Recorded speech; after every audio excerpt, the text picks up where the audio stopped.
Thomas the tank engine wouldn't stop being a nuisance. Night after night, he kept the other engines awake. I'm tired of pushing coaches. I want to see the world. The other engines didn't take much notice, for Thomas was a little engine with a long tongue.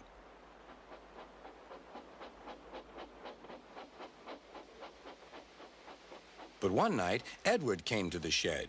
He was a kind little engine and felt sorry for Thomas. I've got some freight cars to take home tomorrow. If you take them instead of me, I'll push coaches in the yard.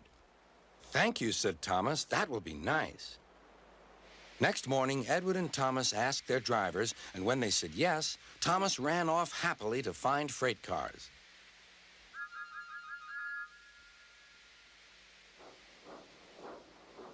Now, the freight cars are silly and noisy. They talk a lot and don't attend to what they are doing.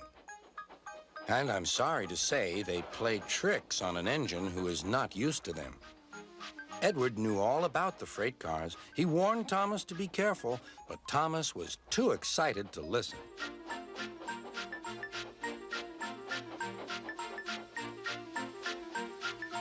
The shunter fastened the coupling, and when the signal dropped, Thomas was ready.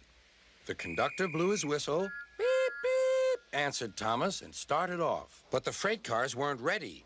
Oh, oh, they screamed. Wait, Thomas, wait. But Thomas wouldn't wait. Come on, he puffed. All right, don't fuss. All right, don't fuss, grumbled the cars.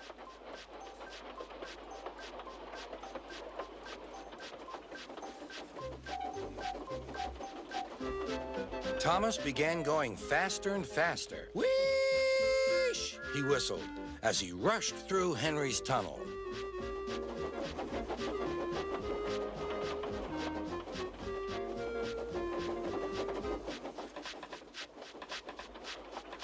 Hurry, hurry, called Thomas.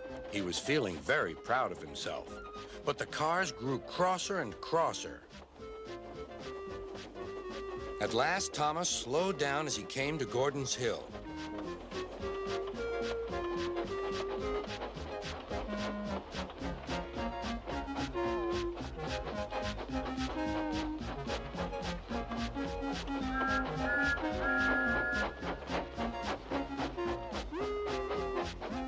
Steady now, steady, warned the driver as they reached the top.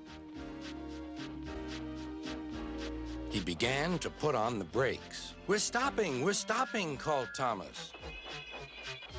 No, no, no, answered the cars, bumping into each other. Go on, go on. Before the driver could stop them, they had pushed Thomas down the hill and were rattling and laughing behind him. Poor Thomas tried hard to stop them from making him go too fast. Stop pushing, he hissed. But the cars took no notice. Go on, they giggled in their silly way. There's the station. Oh dear, what shall I do? Cried Thomas. They rattled straight through and swerved into the goods yard. Thomas shut his eyes. I must stop. When he opened his eyes, he saw he had stopped just in front of the buffers. There, watching him, was Sir Topham Hatt. What are you doing here, Thomas? He asked. I've brought Edward's freight cars, Thomas answered. Why did you come so fast? I didn't mean to. I was pushed, said Thomas. You've got a lot to learn about freight cars, Thomas. After pushing them about here for a few weeks, you'll know almost as much about them as Edward. Then you'll be a really useful engine.